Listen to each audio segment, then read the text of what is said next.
Welcome, everybody. Welcome back to Brunch with Bobby. Here we are at the end of April and a couple of sessions left in the April series.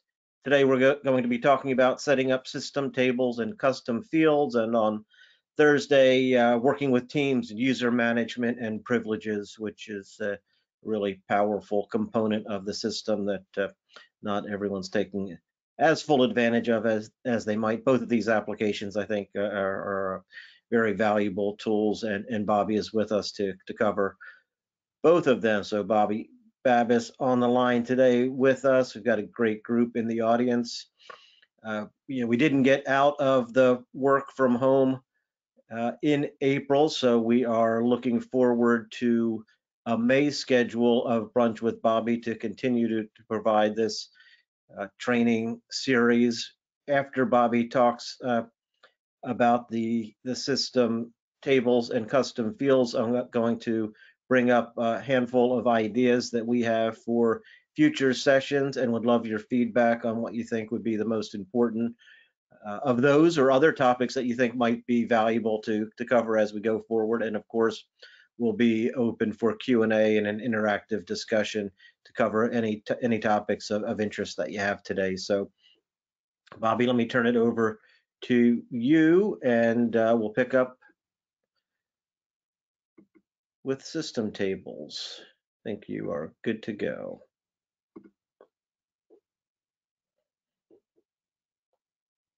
Yep, there we go. Should be showing a bonus picture of my son that shows up every single one of these. I'll have to start rotating my pictures there. And let's go ahead and drag this over here. And yeah, today we are going to be talking about system tables and custom fields. So I'm Bobby with RealNex. I'm on the customer support team here. I'm better known of Brunch with Bobby fame, so you might know me from there. That'll be our topic for today. And like Jeff said, we definitely want to get some of your feedback on what future topics you'd like to see. What are some of the things that you've been really thinking about or wanting to hone your skills in, or even see some alternative ways of doing things. So please share that with us as much as possible. And without further ado, we'll go ahead and start. So today is going to be a little bit different than some of the other topics, as there's a number of people that actually won't have access to some of the different tools that we're going to be talking about and abilities, as that'll make a little bit more sense on the topic of Thursday, which is kind of in the same boat, but this is going to be talking about the system tables, which is under the settings menu under the toolbar at the top under system tables. Now, admins can actually set these, but it is possible to turn off the ability for certain users to see these actual tables. And the reason for that is these are global changes that are being made to the CRM for everybody on your team. So if one person goes in and changes a bunch of property types and you have a shared system with, let's say, 10 people, the other 9 people might be upset because they were using some of those or had plans for how that was going to be accomplished. So a lot of the time, it's a better idea to just have one admin that actually makes these sort of changes and just kind of confer as a group on what you actually want to use to accomplish your goals. The same thing's going to go for changing fields around. Those are global changes, so that's something that not necessarily every user is going to have the ability to do. When you right click, you might not actually have the ability to go to the field definition option. So the first step before any of this ever happens is to have a discussion with your team. If you're on a multi-user version, or if you're a single user, spend some time just thinking about what you want to accomplish with your system. So customizing fields, that gives you the ability to track different metrics than we've already laid out for you. I mean, we have a lot of different fields in the system, especially like under buyer requirements and tenant requirements and property data fields, but there's gonna come up with times where we didn't necessarily think of a metric that is something you want to track, not to mention the real estate market changes dramatically on a fairly regular basis depending on different trends. And at that point, it can make a lot more sense to start tracking something new. So this will apply not just to people who are going to do their initial system setup, but also, you know, when things change, it can make sense to start tracking a new piece of information, either on contacts or properties. But again, it's good to think about this stuff ahead of time and have a plan for what you want to search on, what you want to set up for your projects, things like that, and then start actually making your changes in the system. So we're actually going to start with the system tables first and then go on to the custom fields. But again, you might not see some of these options in here, but someone on your team should, and it'll generally be whoever the account holder is. But that is something that's possible to set up through the user management. And this will be gone into much more detail on Thursday's topic on user management in Teams. But an admin can go into here and actually turn on or off these abilities, either by making somebody a user administrator, editing field definitions, that's the ability to change fields around and things like that, all the way down to deleting records and so on. So if you turn off user administrator, they won't have access to things like system tables.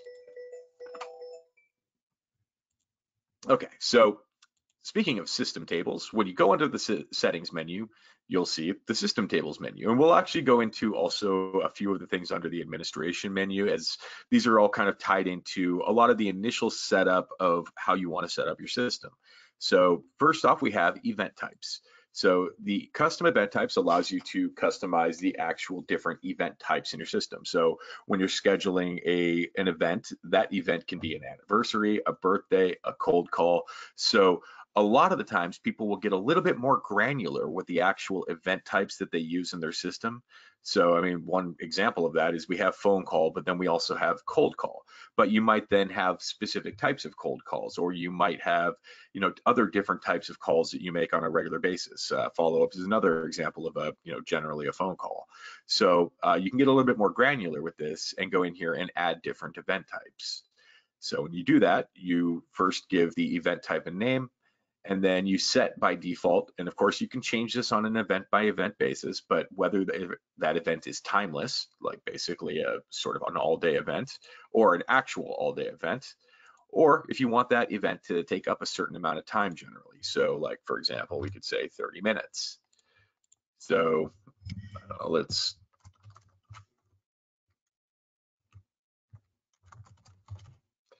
didn't really think about the fact that I have my microphone literally in front of my keyboard, making typing impossible. There we go, that is fixed now. All right, so we're gonna have an event type in here called bicycle ride, set for 30 minutes. And then you can also set a default color for when it shows up on your calendar. So we can type in, let's say, light blue. That didn't actually work. Let's just use the color picker here. We'll go with that terrible red color. So we'll hit save here, and now that's going to show up in our list here. And then you can use this to actually change the order that it appears. So when you schedule your events, that's the order that they'll actually appear in the dropdown. When you schedule it by default, it'll have that color and that time. And of course, you can delete the ones that you've added to the system, or you can edit them if you want to change the name, change the default duration, or change the color with this selector here. So again, this is beneficial so you can get a little bit more granular with the event types in your system, making it easier to go into your calendar and from there see the events like with different colors. So this makes it a lot easier for me to see at a glance what different types of items I have coming up. So green is presumably some sort of meeting, and I just created a timeline that had different colors. So these colors to me are actually meaningless, but you can set the colors by event type. So when you look at your calendar like this, each of the different events that are of a specific type will show up of those different colors, making it a lot easier to, at a glance, kind of see what types of events you have going on in the day without having to, you know, actually actively read the items on the list, making it just, you know, a little bit easier to plan your day at a glance. Following down, we have property types. Bobby, So, just before you move on, just a thought there with event types. One of the important features with that in establishing your event types is what are the characteristics or activities, performance metrics that you want to measure and to be able to track success based upon. So it might be that you want to have a process for your team that you need, as is on the screen. There's a certain number of cold calls that need to be made, a certain number of pitches that are expected, a certain number of listing presentations, proposals, meetings, other things that then you can measure. So by setting, and that's what Bobby was talking about earlier, and sort of thinking through how are you going to use this. So it's not just to think about scheduling what you're going to do, but it's also critical for performance metrics and measurements, so that you can create your reports and statistics to know that, okay, one of my guys made 100 calls, uh, led to 15 meetings and 5 listings, and somebody else made 30 calls and got no listings, and they're wondering why. So you're able to go back and sort of look at that data and figure out success features and why, when, and how things were being done that are leading to the types of results that are coming about. And again, we preload the system with a number of different events. You can blow them all out and just have your own that makes sense for you. So and to keep it from being cluttered, you may want to do that. So you do have just the handful or whatever quantity of different events that make sense for your business. Yeah, so we generally suggest, if you're not going to use an event type, first editing those event types to match the ones, because you actually can't delete the system default ones, but you can just edit those ones to actually be the ones that you want. So you're not going to use anniversary, no problem. Just come in here, click edit event type, and actually, never mind. Apparently, you actually can't change the name of those either.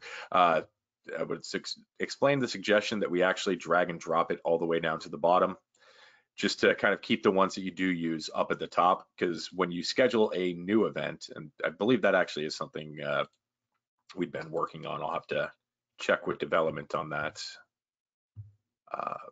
But yeah, that'll actually change the order, so that way the ones that you use frequently will be at the top, and you can just kind of put the remaining ones into a bucket at the bottom. But again, if you do have one that you created, you can then edit it from there.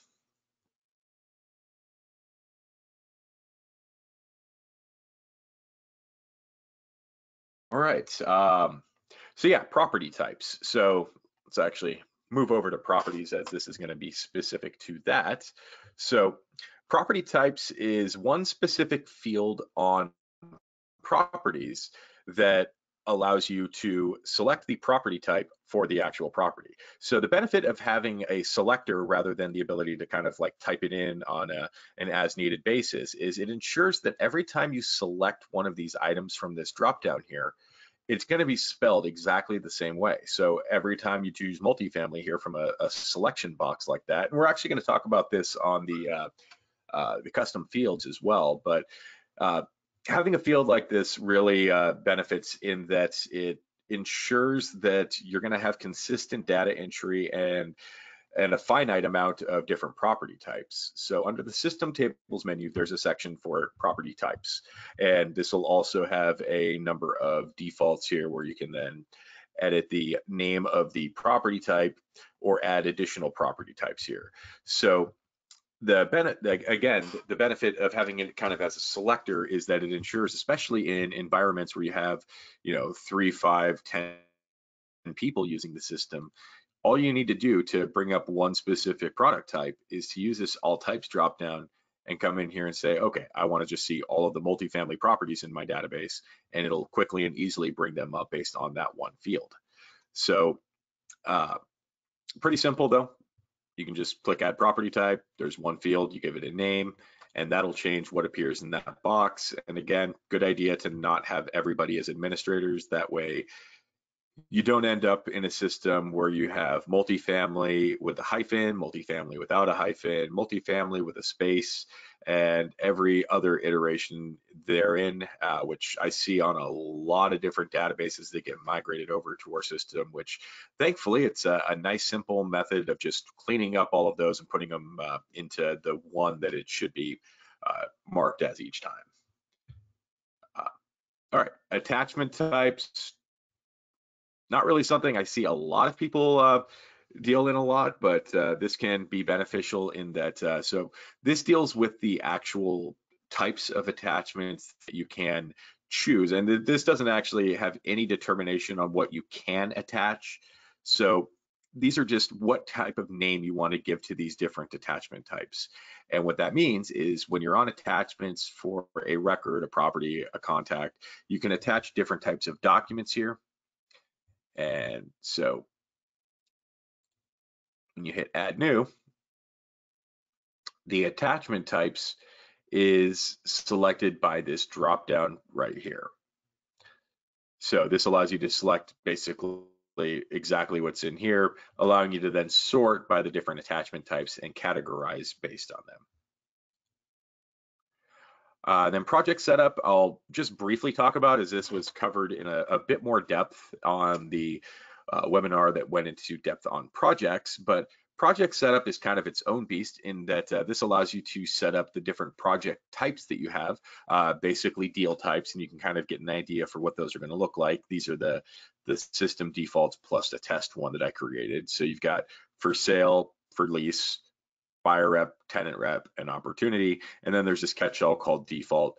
And then each of these, when you click on them, will change what list of statuses they have. This is basically your pipeline for where along the process in that deal you are, starting all the way from the bottom at suspect and going up to closed at the top.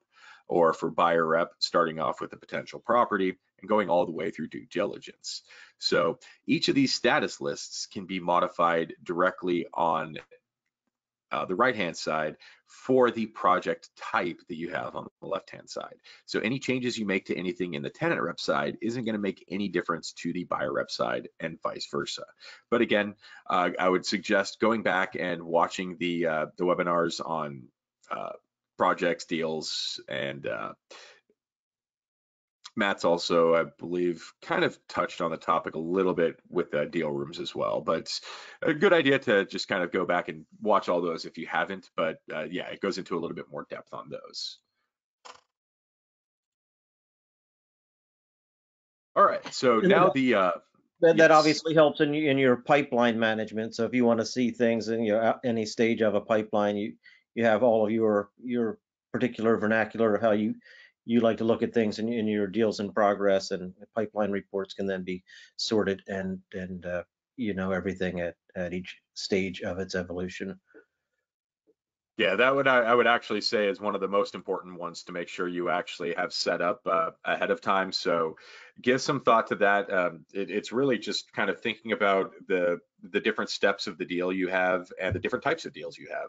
So what takes you from step A to step B to get all the way to step Z at the end to close the deal, and then turning those into the different statuses. Some of them might be able to be combined, but it's a little bit of a process just to kind of get there and make sure you have a sensible, logical flow as you go into your projects when you initially set up your system, or when you take on a new product type. That also happens where people will initially only deal with the leasing side and then start dabbling in investment sales, and then they need to set up that side of things in their CRM. So there's definitely times where this is applicable after the fact too. Bobby, you mentioned, I think, something that is a common issue that'll come up, that somebody might call, we have hotel motel, they might want to call it hospitality, or they may have property type multifamily and somebody had it as multi-residential or apartments. If you change and add the new field that you want to be your consistent universal application, can you then go into global replace and change everything that used to be multifamily to apartments? You absolutely can. And that one's nice and simple because it's a pick list. So again, let's say we want to take all of our multifamily properties and actually change them to residential. This is a terrible idea. Please don't ever do this. But hey, if we're going to do it right now. So all you need to do at this point is then hit the replace button. Of course, this right here does get asked about. So basically what that's saying is if you actually look kind of down in the gray area down here, every record has a date that it was last modified that's kind of timestamped whenever you make a change to a record.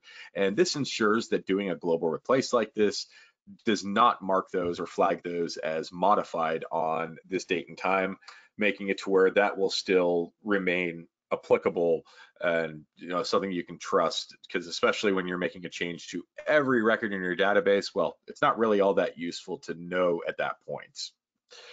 So at this point, you just hit replace, and this is going to say a warning that it's going to replace this for all 3 of these records, or all however many records. So because we did a filter initially on just properties that were the type multifamily, this is only going to affect those types of records. And our database isn't well filled out like that as of yet.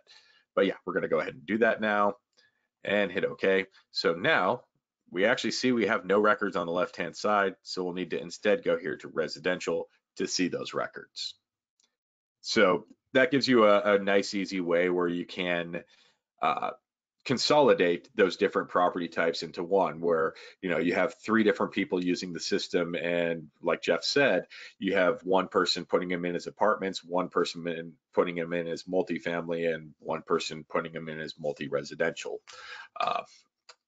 At that point, come together, come up with whichever term works best for you. I'm not going to inject myself into that argument whatsoever. I'm sure it's also something that's localization based, but yeah, these are all great things to talk about before you set up the system, and also before you bring a new person onto the team and bring their data into the fold. It's a good idea to look through and see how those different pieces are going to work together for things like that, where like they actually have a property type. You'll want to make sure that prior to upload, you edit their spreadsheet to make sure that their property types match what you utilize. So you can do some quick find and replaces ahead of doing an import for that.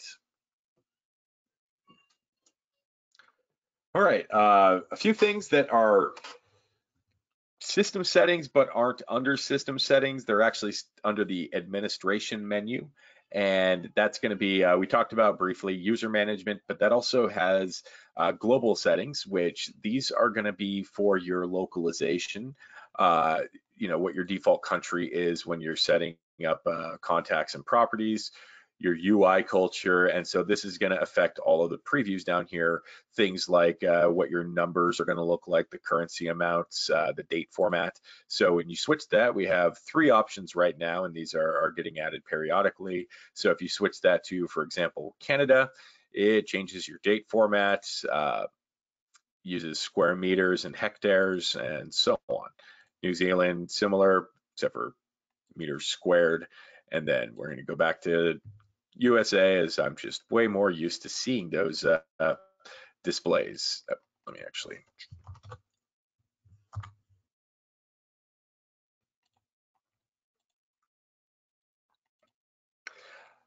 So again, these are gonna affect everybody on your team, company settings as well. So this is gonna affect what's actually gonna show up in the reports. So right now, all of my reports are gonna show up with this Realty World logo showing RealX LLC Houston and the address in San Diego. Now, you can also click browse here to change that company logo, or you can click on this to resize, or sorry, just get a preview, or remove the actual file. You can then browse for a new file, and this is what's going to show up on the actual reports in your system. So minimize that, hit save.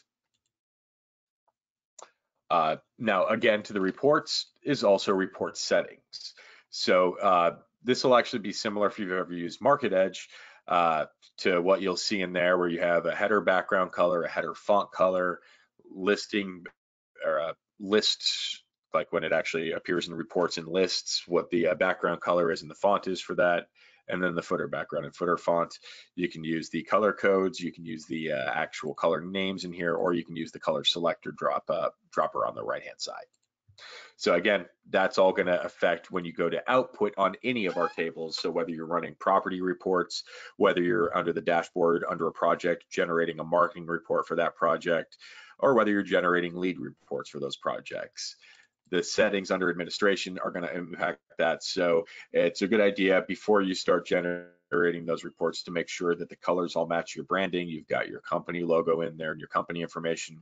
And then on an individual basis, so each user that runs their reports shows up, you can also go under My Account and Personal Data, and each person can actually enter their name, title, address, email, phone, and so on. That way, that will also appear on the reports that you do from the output button. All right, so that was what I had on the system tables before moving on to custom fields. If we wanted to, if there were any questions or any comments to have before. Why don't we move on, and then we'll transition to questions next. There are questions that are starting to come in, but I think there are general questions, not just related to system settings.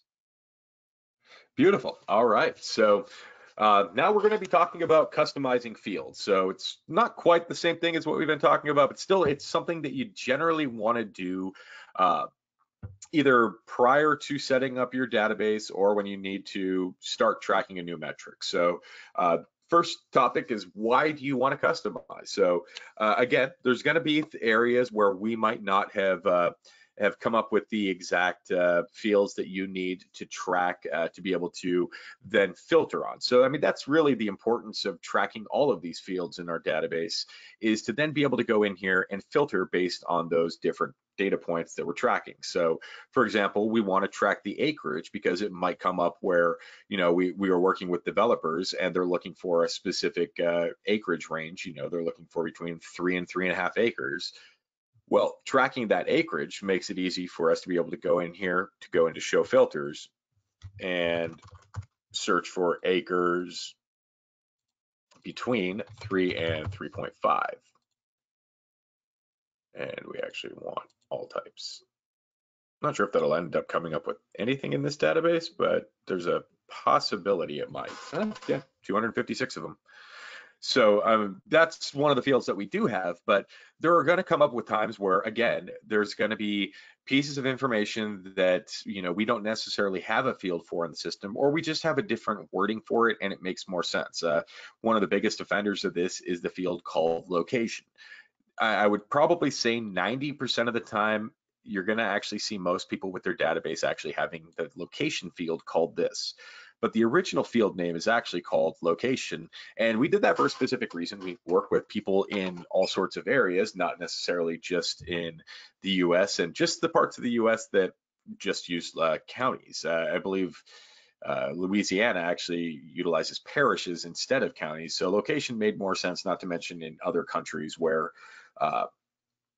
they don't use counties, but use some other method of splitting things up. So that field is often changed to county, and again, in about 90% of users, I would say. And it just makes more sense in that case. And you can just quickly change the field label like that. So so that's one reason, is to just quickly change the label of something that, you know, the name itself bugs you. Like another one, building square feet. A lot of people will change that to like building size, or just call it square feet. So that's one reason. And another is there's additional fields that you don't want, or that you want to track, that we didn't necessarily have a spot for originally. Like I said, there's a lot of the times where markets are going to change and you're starting to track things that just weren't tracked previously. I mean, I can't really come up with any, because, you know, it's nearly impossible for me to, you know, predict what another metric like that's going to be. And I just haven't been around in the industry. I've been around long enough, but I just don't remember exactly what those. I mean, honestly, one thing that I've actually noticed a trend on is tracking mortgage information. That's something I rarely saw 10 to 15 years ago, and that's one of the primary reasons that you don't see a lot of that information in our database right now. Is it's very difficult to change, globally change the fields in our database on the fly, as we have a lot of people using our database. So changing fields on them isn't something we want to do on a frequent basis, especially as we give you the ability to customize your fields. So going a little bit more granular with the with the tracking of mortgage information is something I've seen a lot more people do, where they'll track like first and second lender, refinance dates, and things like that, as that's very important to how they're actually going to be figuring out which properties they want to start going after. They want to figure out, like, when this person is going to be at the, prime for wanting to sell, based on that information that's available through public information. So all of the fields in the system can be customized, but we do suggest using the user fields specifically for this, as that's what these fields are designed for. And one issue that can come up if you change the actual meaning of a field on the general tab is these buttons here at the top have the information migrate to the different platforms. So it copies the information and creates a link between, in this case, Market Edge and Marketplace, or into your comps database, because these changes are only going to affect the actual properties. So changing something like location to county, not as big of a deal, because ultimately at the end of the day, the meaning is the same. Changing something like number of stories to number of buildings, it's a little more different, and something that probably should be avoided, as stories is actually something that is going to be tracked in both of these platforms. So when you change this to number of buildings, it's only going to change here. So let's say this property actually has 1 story, but 4 different buildings. Well, when this property is then, we click Analyze to send it to Market Edge, that property is now going to show up as a 4-story building, even though that just isn't accurate. So it's a better idea, if you're going to be changing the meaning of the fields, instead to utilize the user fields down here in the bottom. And there's a set of 12 different fields that are set aside specifically for characters, 3 different date fields, and 3 different number fields. And you can actually tell from the different buttons on the right-hand side what type of information or data input that field allows. So in this case, we've got this field called closest campus, which looks like it actually has a parcel number in it for whatever reason. I probably just have customized it many times. But you've got character fields on the right-hand side, where the button itself is a pop-up table. And when you click on that, it'll give you basically a selection box. And we'll actually go to a field that has that in a moment to talk about that, but I just want to briefly talk about the different data types for a second, and then we'll dive into each one. So character fields allows for any type of data entry. It can be numbers, letters, special characters, spaces, and so on. Dates, pretty self-explanatory. You see a little calendar icon there that'll bring up a date selector, where you can actually specifically pick a date, or you can just type in 03/05/2015. And then these are numeric fields. So this one shows miles from campus, and these are actually good examples of fields that we don't necessarily track, as not everybody is dealing in student housing. But if you are dealing in student housing, knowing what the closest campus is and what the number of miles are from that campus are really beneficial to know in that case. So that's generally a pretty good example of what you would want to use a custom field for. And so these are specifically for numbers, and they're actually decimals. So, you can actually do 2.5 and 3, or 5222, for example. So to customize the actual fields, you just right click and go to field definition. And the one thing you can change here on any of the field types that aren't character fields is the caption. So be mindful of that when you're actually changing your fields around, is that the field type itself cannot be changed. So you do have to make sure that what you're trying to capture in that field can be contained in that field. So if you're doing miles from campus, just make sure that you're just going to only be entering numeric data. If sometimes you're going to be, entering in words, you would need to instead use one of the user fields up above, where there's 12 of those. And then finally, there's also, there's 2 other field types. There's this user multi, which I've actually changed to property description, but by default, it's actually called this. So user multi, which is basically like another notes field, where you can type freeform, and it allows for carriage returns and so on. Apparently my N key got stuck down. And then logical fields, finally. So logical fields are really just checkboxes. You either are true or false, which is why it's called a logical field, meaning Boolean logic, true or false. These would be used for things, and we have a number of fields like this, like for sale, for lease, owner occupied. But I've seen other people track, various other things like, for multifamily, you can track whether or not it has a pool there, whether or not it has AC in each unit, things like that. Basically, anything that you would want to search for all records that either have it checked or all records that have it unchecked. So those are the different field types. And changing the actual field caption, again, is just right-clicking on the field and going to field definition. So I'm going to do it on one of the character fields now, because this actually gives you a few different options from the other different field types. So first off is the caption. So this changes what the actual field name is on here, as well as changes it when you go to your column selector here. So if you want to change the columns and add one of those columns that you're using, you can, for example, go in here to the user fields, and we'll now have closest campus and miles from campus. And let's just actually make this view a little easier to see. Bear with me one sec.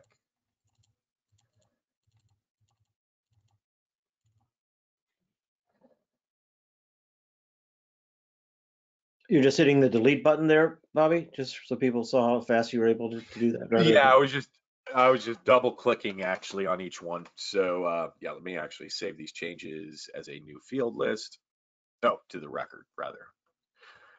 Yeah, I'll bring that back up. But yeah, that's how simple it is to.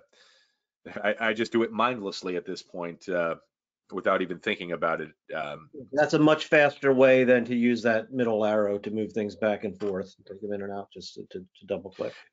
Yeah, so again, and thank you, Jeff, I do not think about stuff like that often. So what I was doing is just simply double clicking here on the right hand side. So if you want to add a field, you can just go in here.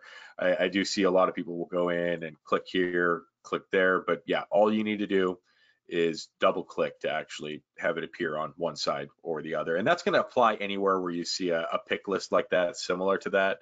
So you'll see a similar thing when you go into the check for duplicates. On there you have a field selector, and there's a number of different places you'll see that information.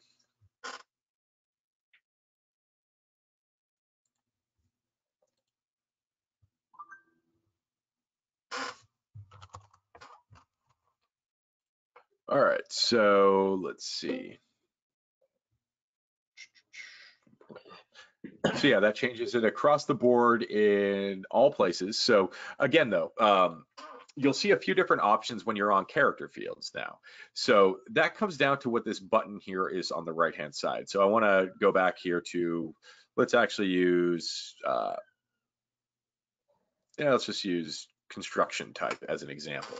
So when you click on one of these character fields, a number of our fields in here have a number of pre-selected items in here where you can, rather than having to type the values in each time, or actually better than, because again, kind of coming back to the same topic of discussion as your property types, if you're selecting items from here, so let's say that this building is block and brick, when you do that, you're going to ensure that every single time you're entering that, it's going to be entered in correctly and consistently, so you're not having to worry about maybe spelling block incorrectly one time and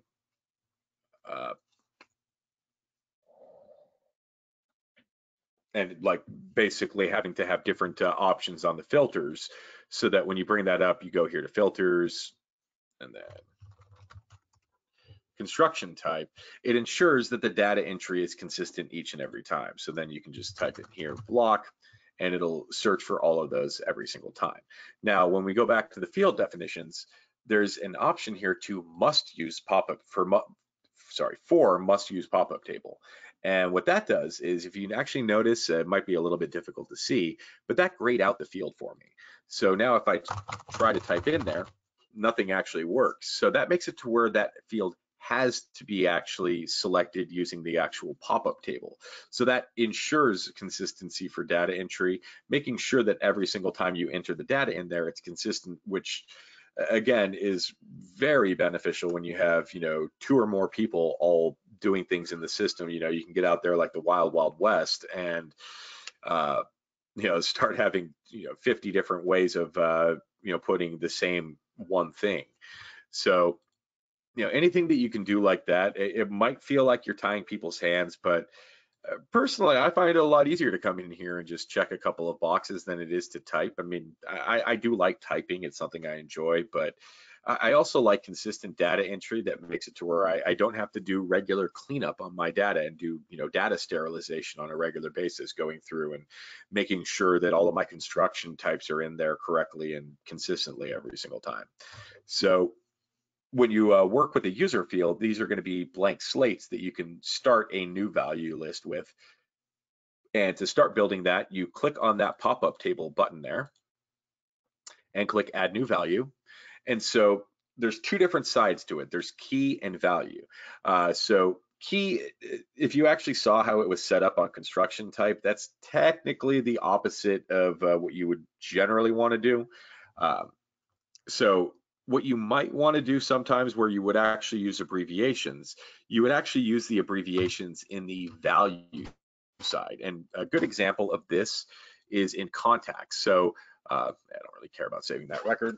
So on the contact side, when you're tracking buyer requirements, a lot of the times, especially for like the different product types, you can end up having a lot of different values in some of these. Like, for example, office, you might end up having one person that's interested in 5 different product types. Like, let's say they're interested in garden low rise, government building, high rise, medical office, and single tenant.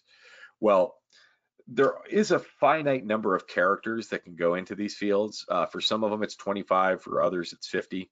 And so you need to make sure that that number is maintained lower than that.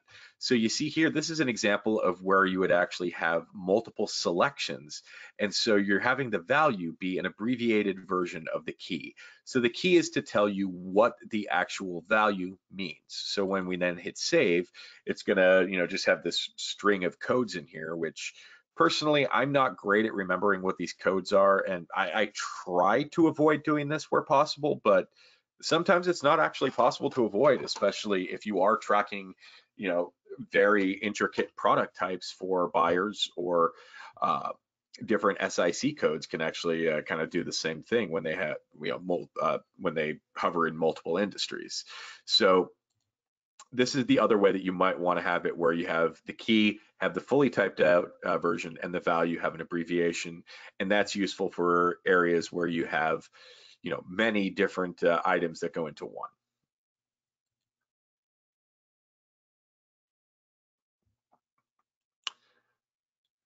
And then the final thing to talk about on the field definitions is this is also where you can use colors to have specific fields stand out. And we generally suggest this to highlight key fields that you want to ensure that you enter data on. So when you right click and go to field definition, right here, there's a color off button. When you click on that, it's going to bring up the color selector, where you can either use your color selector here and then kind of play with it. So if you want to kind of just pick a color, this is the way I generally suggest doing it. So we're going to use this kind of sea green here. So what we can do is just highlight this and Control C to copy this color. And we're going to use this color to highlight our key fields.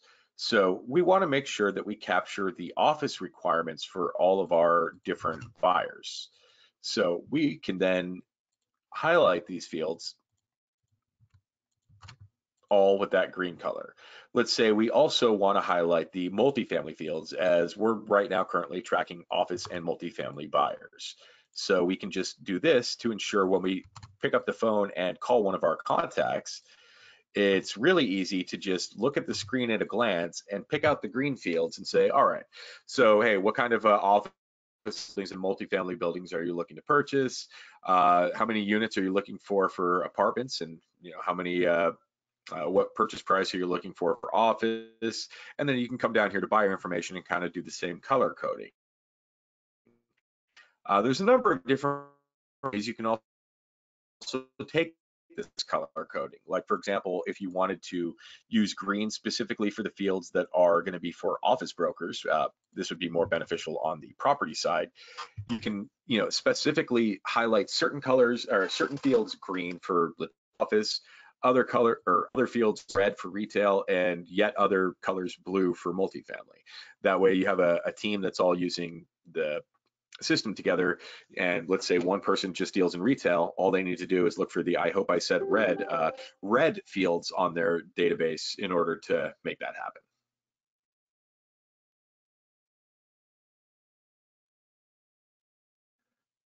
Well, that was all I had in my main That's spiel great. there. If you had anything Bobby, to, that's excellent. A couple of things, and with the logical fields, yeah, I know there have been occasions where people said, you're limited in that, and sometimes rather than put a checkbox for pool or tennis court or other things that are part of a complex, use the amenity part of properties, because under amenities under a property, you have unlimited choices. So think about that on a for certain things that are yes, no, but you may have more of, and you may not need to use that. the one problem with User amenities is it's able to be filtered on. Yeah, but that's Yeah, something like to. logical fields would be like only for times when you would actually want to filter on it. So, and actually, you might want to put that in both places because amenities is a much more obvious place. So, like, you can put pool here, and not to mention, you can be specific with the amenities. So, like, you can have a check mark for pools if that's something that you do specifically need to search on a regular basis. But at the same, you can come here to pool and specify that it's an infinity pool, which means that this is way fancier. All right, a bunch of questions. Let's So yeah, get there's going. and then What else? What else perfect. do you? Um, The other argument is that I hear is logical fields versus groups. And honestly, a lot of the time, a group is going to accomplish a very similar thing. And the added benefit of groups is it's a lot more in your face right here, and it's a lot easier to just go here to all groups, select your group, and bring up just those records that are in that group. So logical fields a lot of the times aren't ultimately used by a significant portion of the people unless you have very specific needs for them, because a lot of the same things like Jeff said can be accomplished with amenities, or they can be done through groups. But there are definitely uses for it where you'd want to filter on something and sub filter by it. all right, let's go rapid fire here. We have about 15 minutes to go. So one of the questions Clem has here is he has brought information in from Apto and may not have mapped them properly. Is there a way to uh, organize the Apto information so it gets mapped more efficiently? And I don't know if that's a question you can answer now or you need to talk to him offline about, but uh, I'm not really sure what the question is. Could you actually make me a organizer so I can see the question? It's a little easier for me to read stuff. we will go down to another one maybe while I do that. Um,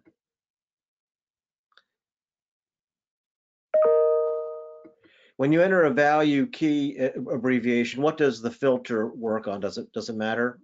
When you're doing your filter, do you filter based on key or Yeah, value? so um,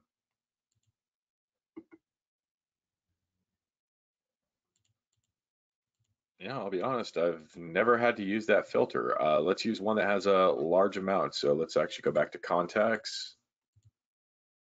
Yeah, that's somewhere where we have that filter at the top where you can actually filter by those items, but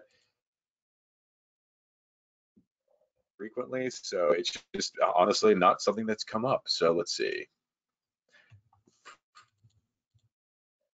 Oh, wait. What was the question? Is the filter by key or value when doing a Oh, by value. I'm sorry. Yeah, that's way simpler than I thought. I yeah, was way you were making thinking it it. say it. Yeah, you're Yeah, definitely exactly. Yeah, the value is actually what's in the field. So in this case, when you go to filter, you would actually filter like for OF or for ST if you wanted single tenant, MO if you wanted mid-rise office.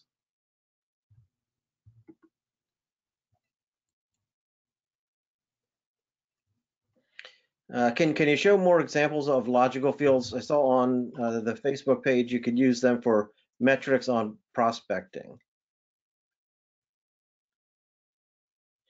So I think the metrics on prospecting are really in using the events type, but have you seen that, Bobby? Well, yeah, and actually, yeah. So yeah, actually, I do remember that. So I see a few people on this call were actually involved in that conversation as well. Also, that was totally sea green. Let's Sorry see.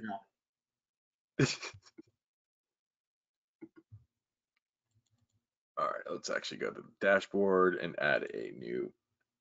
So yeah, well, not. So that actually wasn't with events though. That was specifically on Just history records. So that way you could actually track specific things on history records and do filters based on those. So so when you these are add logical a, fields on the history. yes, there are 4 logical fields and 4 user fields on history records that are exactly for that, where you can, specify that this was a sign call, Perfect. or use that to also specify cold call.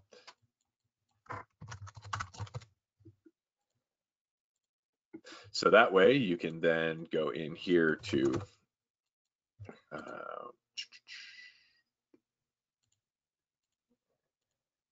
yeah, so basically you can use that to then filter based on the See how many calls, how many prospects came in from what lead source. exactly. You can go here to columns. It didn't actually change the names yet, but it will when I refresh.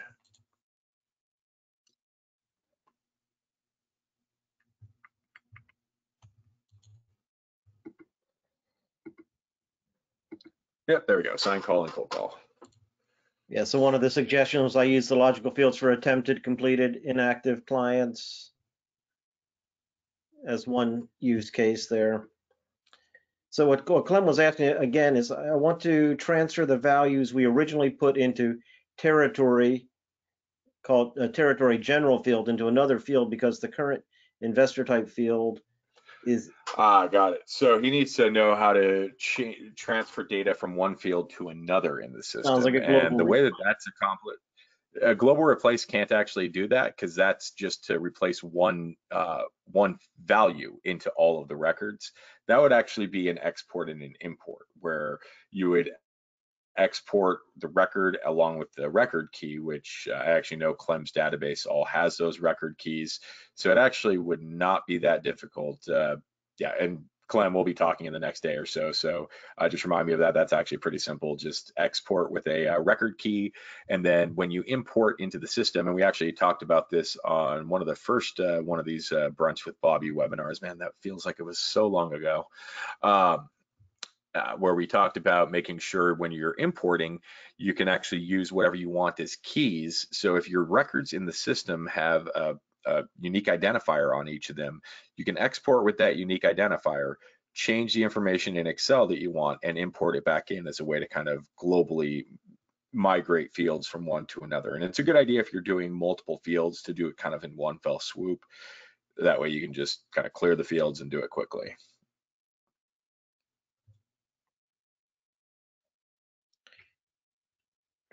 And yes, Clem, there are straw buildings. Don't think we haven't thought of all different building types. So not just block and brick. Actually, when I used to do the webinar on this, I would always add straw to that, and Tim used to have all of the Three Little Piggies building options in there. So, All right.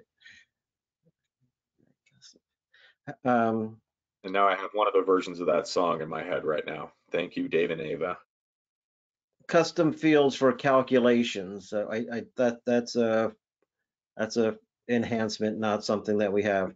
And a calculator on the right side of a field to be active. I don't have a calculator on a field, so it sounds like similar questions.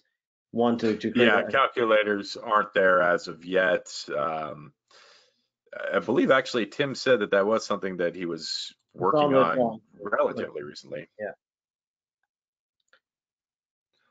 Also, Adobe mud is a legitimate building material where I live, so yeah, don't knock it. Yeah, question on the number of data fields and logical fields. We are limited, and we've talked about this in the past, based on the desktop configuration. We are sort of locked in on where we can go with the cloud at this point in time. There will be a point in time in the not too distant future where they become untethered, and it gives us the flexibility to make uh, a more flexible database in the cloud than we currently have it right now. It's mirroring one another. On the If anyone's previous, interested, though, logical fields are actually the predecessor to groups. So around 1997, there were no groups in REA at the time, and there was just 24 logical fields in each of the different tables.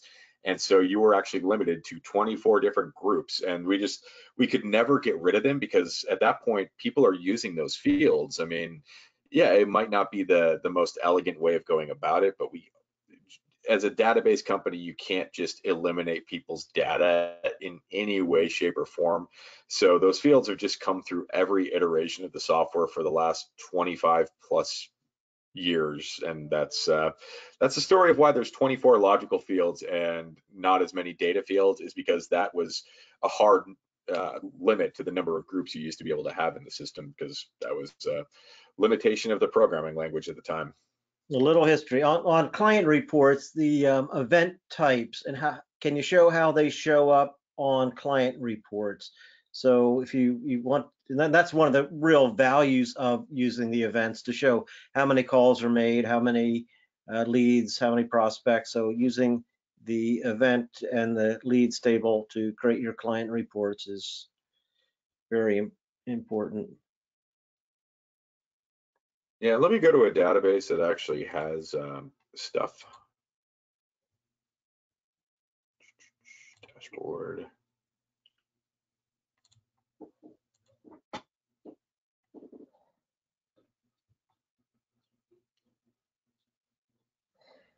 Ah, beautiful.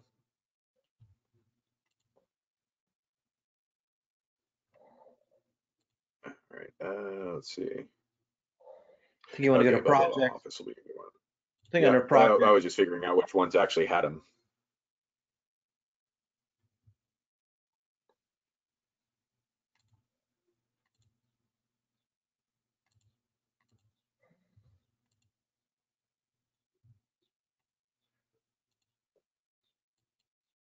Yeah, so there are specifically marketing reports by event type that allow you to split the actual uh, like the groupings that it has by the different event types. So, okay, this was a terrible example because apparently, oh, I But think if I you did had it specific. multiple types, it would give a pie chart if you wanted it, or just the statistics around the number of calls, or the in the line item delineation of those activities. Yeah, problem was I didn't do all history.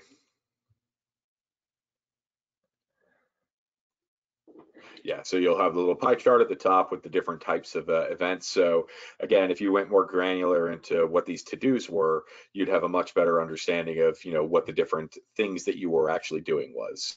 So there's a number of different ways that you can do the reports, and event type is just one of the ways to benefit it. So I find a lot of people will end up running both the marketing by event type and by status. The status I find that they give to their clients a lot more frequently, and then I see the by event type for more internal purposes a lot more, to be able to see what their guys are doing in the office, for example.